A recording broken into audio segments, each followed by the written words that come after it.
Assalamualaikum warahmatullahi wabarakatuh.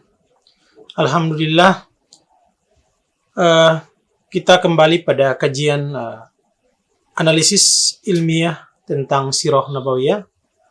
Pada kesempatan kali ini, kita akan memasuki episode ke-24 dengan tema kita yang sangat menarik, yaitu perintah dakwah dan dakwah sir.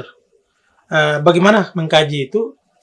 Kali ini, sebagaimana episode-episode sebelumnya, kita menghadirkan guru kita, Al-Habib Abdurrahman bin Kamil As-Sagaf, yang akan menyuguhkan kita tentang kajian bagaimana perintah dakwah dan dakwah sir kali ini.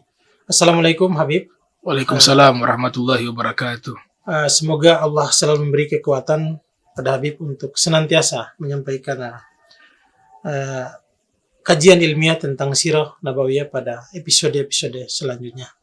Habib, kali ini kita akan mengkaji salah satu tema penting, yaitu perintah dakwah dan bagaimana dakwah sir itu sendiri.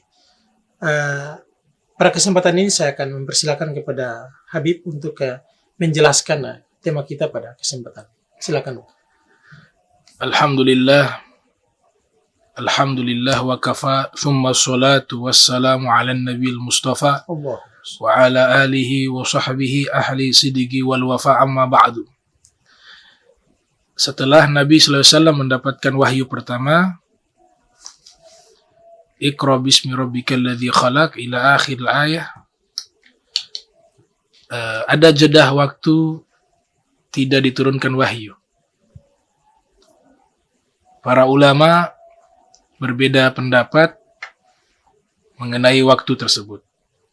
Sebagian mengatakan hanya berhari-hari saja atau beberapa hari kemudian diberikan wahyu lagi kepada Nabi. Sebagian ulama berpendapat thalatha sanawat, itu selama 3 tahun, kemudian Nabi diberikan wahyu lagi. Terlepas daripada perbedaan pandangan tersebut, setelah itu muncul perintah dakwah. Allah Ta'ala menurunkan wahyu kepada Nabi SAW, Ya ayyuhal mudaththir, kum fa'anzir, wa rabbaka fakabbir, wa thiyabaka fatahhir, wa ruzza fahjur. Wahai yang berselimut. Kita pahami dulu konteks dari ayat ini. Bagaimana Allah memanggil Nabi Muhammad dengan panggilan penghormatan, tidak menyebut namanya. Tidak memanggil ya Muhammad, tapi Allah memanggil ya ayyuhal mudaththir, wahai orang yang berselimut. Al-mudaththir. Bisa dibayangkan, selimut adalah kain yang menutup di saat tidur. Allah sebutkan selimut tersebut. Apa mulianya itu selimut? Sehingga Allah sebutkan wahai orang yang berselimut. Selimut itu disebutkan, difirmankan oleh Allah karena selimut itu menyelimuti manusia mulia Nabi Muhammad. Jadi segala sesuatu, walaupun benda itu biasa, tapi ketika punya ikatan dengan Nabi Muhammad SAW, dia menjadi sesuatu yang mulia. Makanya Allah sebut, Ya ayyuhal mudaththir, wahai orang yang berselimut. Nabi, orang yang dimaksud adalah Nabi Muhammad yang sedang menggunakan selimut. Selimut disebut oleh Allah. Ada tarbiyah, pendidikan dari Allah Subhanahu wa Ta'ala untuk mengajarkan adab kepada umat Islam, kepada nabinya. Jangan memanggil sekedar nama, tapi gunakanlah gelar-gelar penghormatan kepada panggilan Nabi kalian Muhammad SAW. Allah memanggil ya ayyuhal mudaththir, ya ayyuhal muzammil, Yasin, Toha, Nun. Itu semua adalah gelar-gelar kemuliaan yang dimiliki oleh Nabi Muhammad SAW.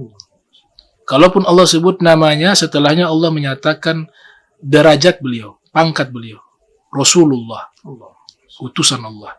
Itu pendidikan pertama dari ayat yang nanti memerintahkan untuk dakwah. Ya ayyuhal mudaththir, kum fa'anzir. Bangunlah, lalu berikanlah peringatan. Inilah perintah dakwah. Nabi disuruh bangun untuk menyampaikan dakwah. Tapi fase awal dakwah, Allah batasi kepada dakwah secara sembunyi-sembunyi. Ini bagian dari metodologi di dalam dakwah. Karena khawatir masyarakat belum mampu menerima dakwah ini. Sehingga secara bertahap dan secara sembunyi-sembunyi sehingga tidak menjadi polemik di tengah-tengah masyarakat. Kum fa'anzir wa rabbaka fakabbir. Dan penciptamu maka besarkanlah namanya. Artinya ketika berdakwah, tujuan utama kita lillah. Bukan tujuan untuk mencari massa, bukan tujuan untuk mendapatkan pengikut, bukan tujuan untuk menunjukkan keahlian di dalam menyampaikan sesuatu, di dalam berpidato, atau untuk menunjukkan keilmuannya. Tapi tujuan utama adalah Allah. Makanya setelah perintah dakwah, Allah Ta'ala berfirman, wa rabbaka fakabbir. Dan penciptamu itu, maka kau besarkan dia. Niatmu adalah Allah Subhanahu wa Ta'ala. Inna salati wa nusuki wa mahyaya wa mamati lillahi rabbil alamin. Setelah itu Allah Ta'ala lanjutkan firman-Nya, wa thiyabaka fatahhir. Dan bajumu maka sucikanlah. Lihat pakaian Nabi disebut. Pakaiannya Rasul disebut di dalam Al-Quran. Yang menyebutnya Allah Subhanahu wa Ta'ala. Jadi benda-benda peninggalan Nabi itu mulia. Karena punya ikatan historis dengan Nabi Muhammad dan punya keberkahan. Allah yang menciptakan alam semesta berfirman di dalam Al-Quran, dan Al-Quran ini abadi sepanjang masa. Pakaian yang Nabi gunakan pada waktu itu disebut oleh Allah, wa thiyabaka fatahhir. Makna yang tersembunyi dari wa thiyabaka fatahhir dan bajumu maka sucikanlah, yaitu makna zahir dan batin. Orang yang berdakwah hendaklah dia bersihkan secara fisiknya dan dia bersihkan secara batinnya. Hatinya dibersihkan, fisiknya juga dia bersihkan. Maka itu makna dari wa thiyabaka fatahhir. Kemudian ditutup dengan warruzza fahzur. Warruzza fahzur. Lanjutan daripada ayat tersebut, perbuatan-perbuatan buruk, perbuatan-perbuatan dosa, maka tinggalkanlah. Maka selayaknya seorang dai dia harus berusaha menjaga dirinya tidak terjerumus di dalam maksiat. Kalau itu dia lakukan dengan sengaja, dia mengajak orang di dalam kebaikan, tapi justru dia tenggelam di dalam kejahatan, itu Nabi umpamakan seperti masalul ladzi yu'allimun nasal khaira wa yansa nafsahu kamathalis siraj yudi'u linnas wa yahriku nafsahu. Perumpamaan orang yang mengajar kebaikan kepada manusia, tapi dia lupa terhadap dirinya. Artinya dia mengajarkan orang kebaikan, tapi dia sendiri tenggelam di dalam perbuatan buruk. Maka perumpamaan ini bagaikan seperti kita umpamakan lilin. Lilin memberikan cahaya kepada orang yang ada di sekitarnya, tapi dia membakar dirinya, dia mencair.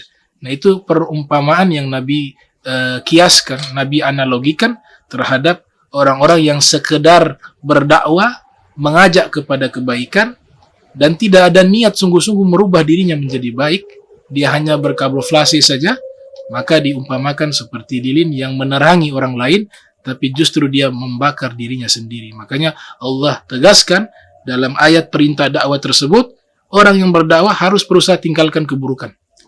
Harus sucikan hatinya, harus sucikan fisiknya, dan harus niatnya karena Allah Subhanahu wa Ta'ala.